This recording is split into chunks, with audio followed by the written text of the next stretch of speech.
Welcome to Skinner and Chalmers Weekly Roast. Today, Furry, Feathery, and now even more fiery, navigating life with Wererabbits, Dat Boi and More. Good evening, everyone, and a heartful welcome back to our podcast. We hope you've had a pleasant week and haven't melted away in the summer so far. Hello from me, too. It has indeed been very hot. But you know what else is very hot? The latest news about my evil twin, Robo Skinner. Ah, yes, we've been very worried since last week. Anna had reported some of the latest happenings in the latest episode of our podcast. What exactly is the latest news? Well, before Echo from Overwatch bursts into the house 7 times unannounced and reports the same news about Robo Skinner, I thought we'd let her speak for herself. I asked her to send us a voice message via WhatsApp. So we'll just edit it in our podcast for you listeners. Skinner, Chalmers, and dear listeners out there, I'll be brief because it's pretty stressful at work at the moment. So, Robo Skinner was supposedly spotted in a forest. Genji, one of our Overwatch agents, had been spying on him. He was supposedly carrying 2 petrol cans and a blue suitcase. He's also said to have been sobbing loudly to himself. Very mysterious, if you ask me. He also had a brick with a face painted on it. Not to top up his social and entertainment level like in Sims 3, but probably as a kind of friend. Cosmo was written on it, as far as I know. When Genji wanted to intervene and confront Robo Skinner quickly ran behind a tree and disappeared without a trace. He must have been successful with his portals after all. Well, that's the latest news so far. The search for clues is in full swing. Well, so much for that. See you all next time. Thank you so much for the latest news, Echo. Too bad she can't be there today. But she said she's been pretty busy in Overwatch right now since Robo Skinner has been causing chaos out there. It sounds almost sad the way Robo Skinner is behaving, but he had enough chances for the Golden Bridge. He himself chose the dark path. Sometimes I wish we could just burn his house down and forget all this tragedy, to erase this dark chapter. Seymour, I understand your concern, but don't let dark thoughts overtake you. There is still good in him. I know terrible things have happened to you, but if we stoop to his level, we're no better. So in that sense, nothing will be burnt down here. The only thing burning today is our passion for our podcast. Chalmers, you always manage to find the right words. Thank you from the bottom of my heart. Well, let's move on to a nice topic. I'm always here for you, always. So now let's talk about our home zoo. It's quite the circus around here these days. Indeed it is. Our listeners are in for a treat today. We're going to take them on a wild ride through the newest pet shenanigans at the Skinner and Chalmers household. But before we dive into the madness, let's give a quick rundown of our current menagerie. Well, Skinner, if I recall correctly, we've got Cumulus the pet cloud, alligator snapping, KRAKATOA the pet volcano, Mr. Jellybeans the other alligator, and, well, Cosmo the orb pet, old Bartholomew the pet skeleton, several other pet alligators like Gizmo and Now. Things are about to get even more interesting, by the way. I'm sorry if I forgot anyone. We love all our animals, but with so many, it is becoming increasingly difficult to count them all by hand. Oh, I can hardly wait to tell our audience about our newest feathered friend, Dat Boi, or as I like to call him, Da Boi. It's a parrot. He's been quite the character since he joined our family. Let me set the scene for you. Well, it was a typical evening. I was preparing my famous lasagna when Dat Boi decided to help. He started redecorating, Memifield style, with his unique form of art, which involves anything but canvas. At least he doesn't say glass all the time. And yeah, I remember that night like it was yesterday. The entire house was a festive array of colors thanks to our avian Picasso. And just when I thought the chaos had peaked, well, your Davwa just pooped on my head. It washes off quickly with your bald head. And speaking of chaos, let's not forget our new canine companion, Rex. Chalmers, you've got to tell them about the name debate we had. Oh, yes. When I brought Rex home, Skinner couldn't stop scratching his head over the name. He kept saying Rex, but that's such a strong name for such a gentle dog. Strong. Gentle. What do you make of that, listeners? Rex has this way of tilting his head to the side as if he's considering whether his name is indeed befitting. It's adorable, really. And now let's talk about the most recent addition to our family, Mr. Whiskers. Skinner, you saved this little kitten from a rather tight spot, didn't you?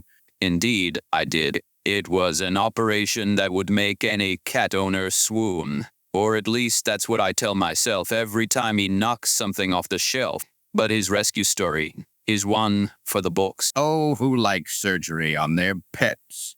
Dezens told me how worried he was when his 3 indoor cats had to have dental surgery. Unfortunately, almost all of his tomcat Kisso's teeth had to be extracted due to a degenerative tooth disease, and waiting for everything to work out is really nerve-wracking.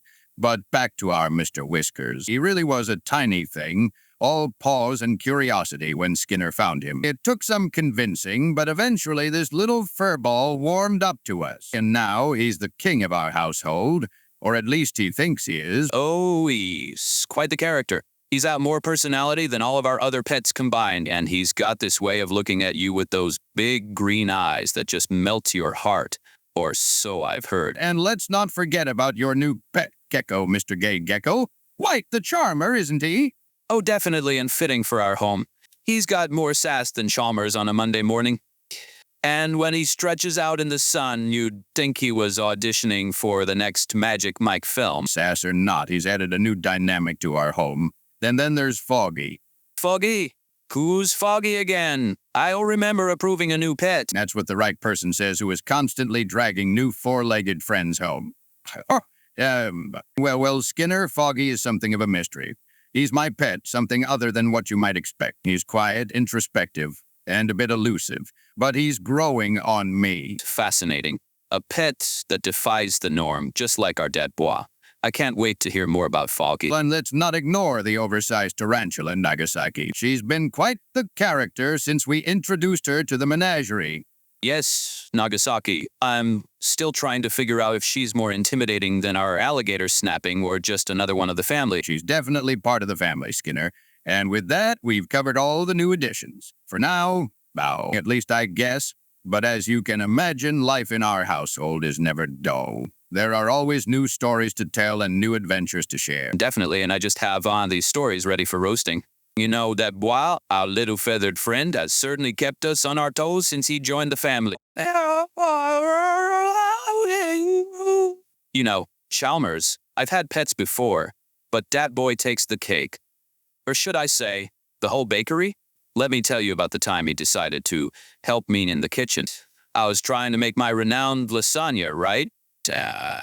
And there I was, mid-dice, when Dat Boi swooped down and started, well, let's call it ornamenting.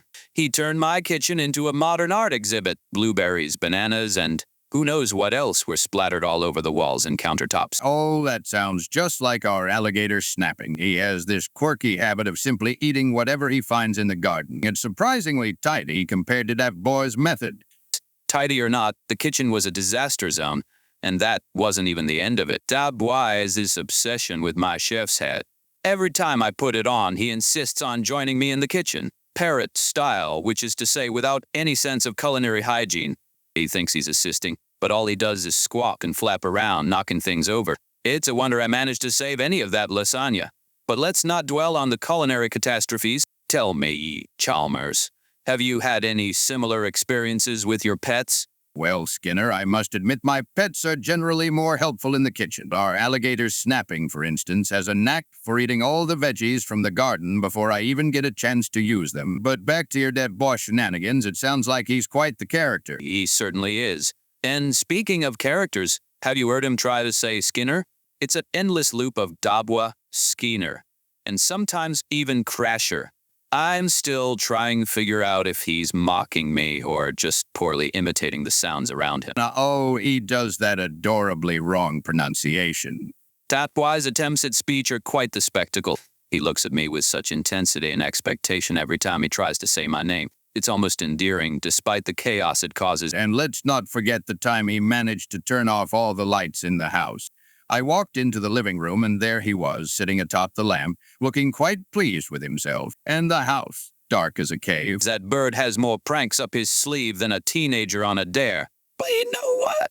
Through all his mischief, Dat Boi's grown on me. He's not just a pet, he's an experience. And I have to admit, he keeps our daily routine anything but dull.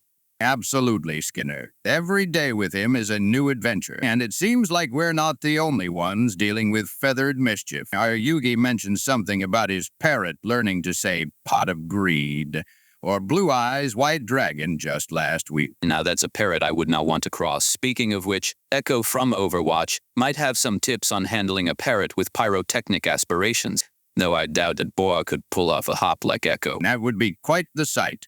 A hopping parrot saying fireball while trying to cook lasagna. Oh, the possibilities for our podcast's comedy sketch nights are endless. Indeed, Chalmers. And as we wrap up this segment, let's not forget that every day with our pets presents a new opportunity for laughter and joy, even if it's at the expense of our kitchen walls or our sanity, right? Exactly, Skinner. It's all part of the adventure of living with our, let's call them challengingly unique pets. Speaking of our menagerie's culinary aspirations, have you heard about KRAKATOA's latest ambition? He's expressed an interest in learning how to cook. Cook? Now I've heard everything. A cooking volcano. That's a new one, even for our household. What on earth possesses him to want to wield a spatula instead of molten lava? Well, he's already quite the connoisseur when it comes to lava stones. He sees them as delicious treats rather than geological formations. And I must admit, the idea of KRAKATOA in the kitchen is both hilarious and terrifying. Imagine the size of his cooking pans. Oh, Skinner, you do have a way of painting a vivid picture. But tell me, who would be the appropriate instructor for our culinary-minded volcano? Why? There's only one name that comes to mind. Chef Firestone, the legendary master of the volcanic kitchen, as our dear Loomis of Failing have told me. Chef Firestone is renowned throughout Memafield for his exquisite dishes and his ability to turn even the most mundane ingredients into a gourmet experience. Ah, Chef Firestone, a culinary genius if there ever was one. But can you imagine KRAKATOA under the tutelage of such a master? It's almost poetic, yet I fear it might be a recipe for disaster. Quite literally. The true Chalmers. The thought of KRAKATOA learning from Chef Firestone is both comical and daunting. Imagine the lessons. Now, KRAKATOA, instead of erupting, simmer down and let's gently saute these lava stones. Yes, simmer down, KRAKATOA. That will be our new catchphrase. But let's not forget the adventures we've had with him in the volcanic region of Memafield. Remember when he saw those delicious lava stones and just couldn't resist? Of course, how could I forget? We were out for a walk, and before we knew it, KRAKATOA had snapped up half a dozen lava stones, thinking they were appetizers. We spent the rest of the day putting out the smaller fires he started. Oh, the chaos. And yet there's something endearing about his enthusiasm for life and culinary exploration. It's not every day you have a pet volcano who thinks he's a gourmet chef. Indeed, Chalmers. And speaking of adventures with KRAKATOA, there was the time we tried to take him for a hike. He thought the trail markers were trail mix markers and kept trying to eat them. You're a volcano who hikes the trails of Memafield looking for snacks. Only our KRAKATOA could turn a nature walk into a culinary quest. But I must admit he's been quite the good boy since then. Maybe that little detour taught him some self-control.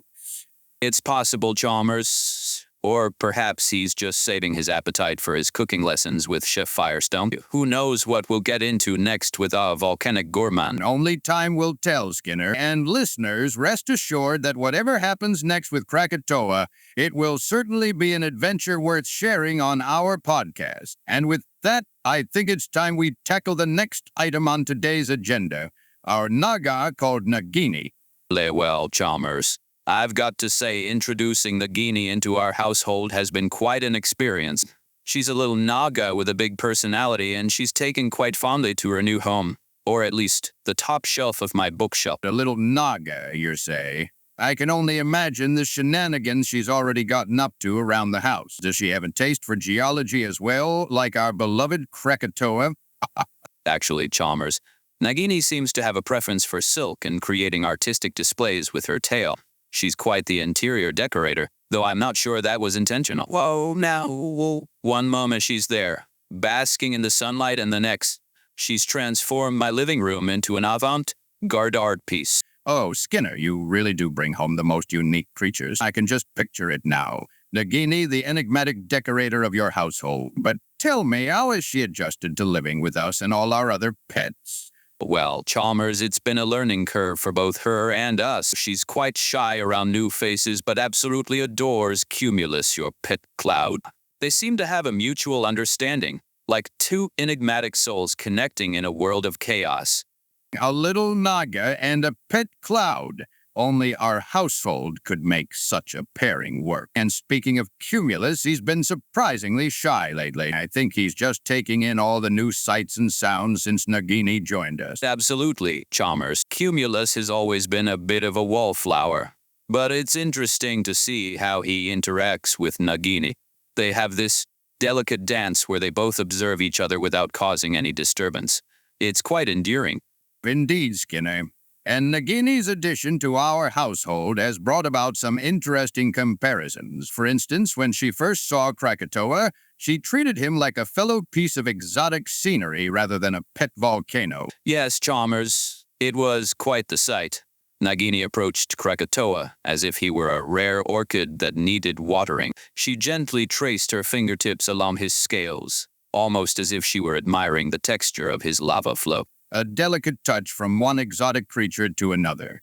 It's fascinating to see how our pets interact with each other. And speaking of interactions, Nagini seems to have taken a particular liking to my pet cloud, Cumulus. They often spend their evenings together, with Nagini coiling around the invisible form of Cumulus. Yes, it's a strange sight to see, but there's something comforting about it. It's as if they're both meditating or sharing some telepathic bond. And let's not forget the dietary requirements and bathing rituals that come with caring for a little Naga. Absolutely. Nagini requires a specific environment to thrive, which means regular misting sessions and a carefully controlled temperature. It's like running a spa retreat for reptiles. Indeed, Chalmers. And let's not overlook the culinary preferences of our little Naga. She seems to have quite the palate for exotic delicacies, which is both a blessing and a curse. A picky reptile. Who would have thought? But I must admit, it's been quite the learning experience for me as well. I've picked up a thing or two about reptilian care from Nagini. She's got this way of communicating her needs without making a sound. That's the beauty of these exotic pets, Chalmers. They have their own language, and once you learn it, it's like opening a whole new world of communications. But let's not forget that every new pet brings its own set of challenges and joys. Absolutely, Skinner. And as we continue to navigate life with Nagini, KRAKATOA, Cumulus, and all our other pets, I'm sure there will be plenty more stories to share on our podcast. Indeed, Chalmers. Our home is a zoo of its own, and each day brings a new adventure or challenge. But that's what makes it so exciting and worth sharing with our listeners. Couldn't agree more, Skinner. And speaking of adventures, I'm curious to hear how Nagini has adapted to the infamous lasagna recipe of yours. Will she be a fan? Or will she demand a more exotic cuisine? Well, Chalmers, only time will tell. But for now, let's just say that Nagini seems quite fond of my homemade sushi roll. Who knew a Naga would have such refined taste? Only in our household, Skinner. Only in our household. And now, to our next segment on the list, Mr. Whiskers. Yeah, Chalmers. I must say, bringing Mr. Whiskers into our home has been quite a journey. He's a bundle of energy and curiosity, always darting around exploring every nook and cranny. It's been quite the challenge to win his trust, but it's been incredibly rewarding. I can only imagine the chaos he must be bringing into your life, Skinner, but I remember from our previous discussions how you managed to rescue him from that precarious situation. It was quite the heartwarming story. Indeed, Chalmers. It all started one evening when I heard a faint meowing coming from the ventilation system in my office at Memafield High. After a bit of investigation, I discovered a tiny kitten stuck between two ducks. He was scared and alone, and it took quite some time to coax him out, but once he was safe, there was no denying that he had chosen us to be his new family. What a brave act on your part, Skinner. It's not every day you find a lost kitten in your office. And since then, Mr. Whiskers has been quite the character, hasn't he? Always getting into mischief, but with such an endearing personality. Absolutely. Chalmers.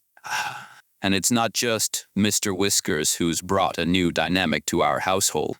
Even Foggy has had his moments of impacting our daily lives. despite his rather quiet and mysterious nature. Oh, foggy indeed, as his ways of making his presence felt, or not felt, I should say. He's like a ghost who occasionally needs feeding and a little bit of company, but it's fascinating how he interacts with the rest of our pets. Yes, Foggy is quite the enigma. He often sits in a corner observing everyone and everything. It's as if he's constantly analyzing the world around him. Mr. Whiskers, on the other hand, is always seeking attention, whether it's through playful antics or trying to climb the curtains for the umpteenth time. Oh, the antics of Mr. Whiskers. He's like a pint-sized acrobat. And speaking of interactions, how has Mr. Whiskers been getting along with our other pets? Has he bonded with anyone in particular?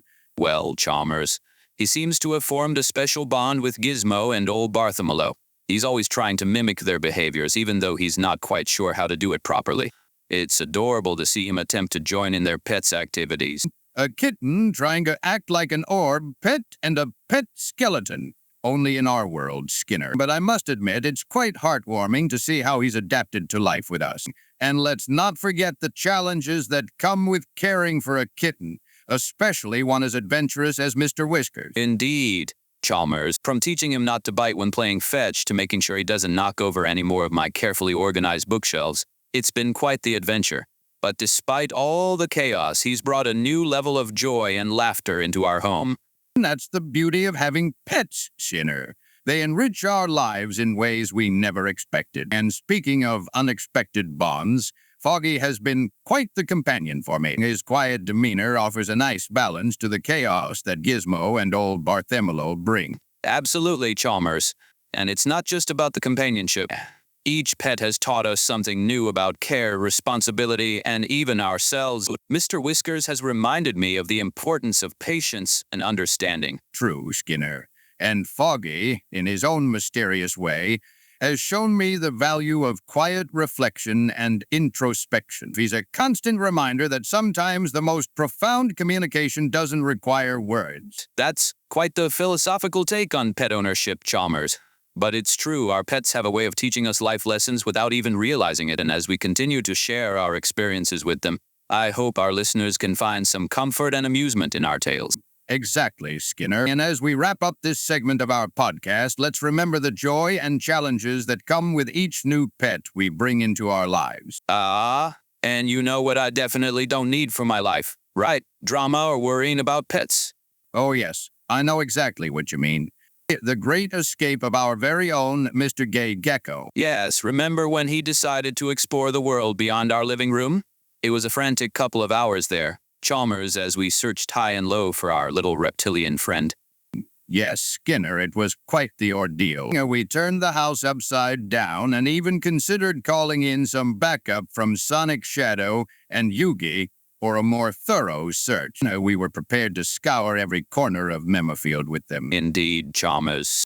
And at one point we even contemplated summoning Master Chief, or Echo, from Overwatch for their tracking and stealth expertise. But in the end, it was one of Cosmo's puppies that led us to our cleverly hidden Mr. Gecko. He was just nestled comfortably behind one of them, as if he'd been there the whole time. And it was quite a relief when we finally found him, safe and sound.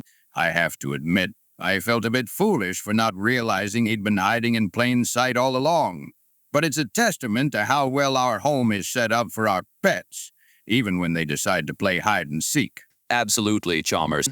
And it was a valuable reminder of the importance of patience and not losing hope when our pets decide to embark on their own little adventures. Mr. Gay Gecko's escape certainly taught us that. Yes, and it also showed us just how resourceful our pets can be. I mean, who would have thought that our gecko could outsmart us so effortlessly? It was a humbling experience, to say the least. Indeed, Chalmers. And it's moments like these that remind us how much our pets can enrich our lives. Through their playfulness, curiosity, and even when they manage to outwit us. It's all part of the joy and challenges of pet ownership. That's for sure, Skinner. And it's stories like these that make our podcast relatable and entertaining for our listeners. They can surely relate to the panic of a lost pet and the relief of finding them safe and sound. Absolutely, Chalmers. And as we look back on that experience, it's hard not to laugh about it now. It was quite an adventure, and Mr. Gay Gecko certainly knows how to make an impression, even if it's just by being missing for a few hours. Yes, Skinner. And speaking of impressions, I think it's safe to say that our gecko has left quite the mark on our household. From causing chaos to teaching us valuable lessons, he truly is a unique member of our family. Indeed, Chalmers. And as we continue to navigate the mysteries and mischiefs of pet ownership, I'm sure there will be many more stories to share. But for now, let's just appreciate the quiet moments, like the one where Mr. Gay Gecko is basking in his favorite spot on the windowsill. Like right now, do you see this little fellow? Oh, how cute. A perfect moment of peace and contentment. Ah, and wait a minute, what do I see to the left of Mr. Gecko? Is that what I think it is? Our latest addition to our collection? You're absolutely right. Chalmers, I've got to say, introducing our new Wererabbit into the household has been quite an experience. He's a curious creature with a penchant for mischief during the wee hours of the night. It's like having a drive right in our living room, only much fluffier and less prone to data corruption. A Wererabbit, you say? That's certainly a first for Memafield. I can only imagine the chaos he causes while we're all fast asleep. Does he at least leave behind a trail of carrots as proof of his nightly escapades? Well, Chalmers, he does have a fondness for our veggie garden, but I think he's just trying to make up for the nutrients he doesn't consume at night. And let me tell you, keeping up with him during the day is challenging as his nocturnal antics. He has a knack for turning my papers into hopscotch squares or using my laptop as a makeshift burrow. Now, the imagery there, Skinner, is quite vivid. It sounds like managing your Wererabbit's night shifts has become your new side job. And speaking of unique pets, how has Nagasaki been adjusting to our latest addition?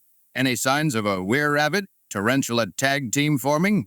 I wouldn't rule it out, Chalmers. There have been a few close encounters between our Wererabbit and Nagasaki. They seem to be more curious about each other than hostile. It's like watching a nature documentary on how two disparate creatures might coexist peacefully. It's fascinating, Skinner, the way our pets interact with each other. Even our oversized tarantula Nagasaki has his own quirks. He's been quite the character since we first brought him home. I remember the day he escaped and went on an exploration tour of our house.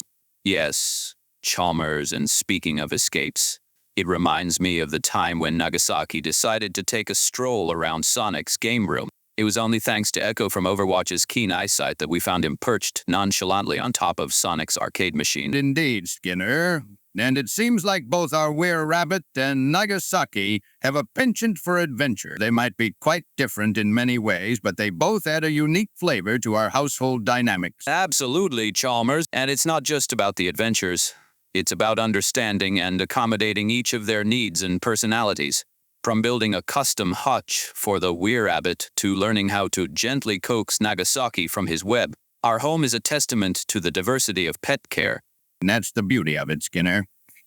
Our pets not only bring joy and laughter into our lives, but also teach us patience, adaptability, and unconditional love. And as we reflect on the unique dynamics within our household, I think it's safe to say that each pet has left its mark on us in one way or another. True, Chalmers. And as we look back on all the experiences we've shared with our pets, from the mischievous to the heartwarming, it's clear that they've enriched our lives in ways we never expected. They've become more than just pets. They're members of our family with their own stories and personalities. Speaking of stories, Skinner, I have to admit, our listeners are always eager to hear about the antics and adventures of our furry and not-so-furry friends. They've even been asking if we could share more tales about our pets in future episodes. And I think it's a wonderful idea, Chalmers. Our listeners have been with us through thick and thin, sharing in the laughter and learning from our experiences. So let's give them what they want. More stories, more mischief, and more of the unique dynamics that make up our household. They're agreed, Skinner, as there are always lots of new pets in this household, and we probably have a greater variety of species than 50 zoos put together. There will always be new updates. And as we wrap up this episode, I'd like to extend a heartfelt thank you to all our listeners for tuning in our pet-filled adventures. If any of you have stories about your pets that you'd like to share, we'd love to hear them. Who knows? Maybe your tale will be the next one featured on our podcast. That's a fantastic way to conclude our episode, Chalmers. And as we look forward to all the new stories and experiences that await us, I'm sure our listeners will continue to find humor and warmth in the adventures of Skinner and Chalmers, along with our eccentric collection of pets. And before we end the episode, let's not forget a wonderful pet and audience favorite, Sparkle Dog. His favorite food is what? Sparkle Dog. His favorite food is a can of sparkle. And with that, until next time, listeners, keep cherishing those moments with your furry, scaly, or feathered friends, and who knows what thrilling stories you might have to share in the future. Until our next adventure together, take care and stay hopping. Or should I say hoppy? Hoppy inputs from all our listeners. This has been another episode of Skinner and Chalmers' Pet-Filled Podcast. Thank you for joining us, and we look forward to sharing more tales with you in our next episode. Goodbye for now. See you later. Like our pet alligator. Bye.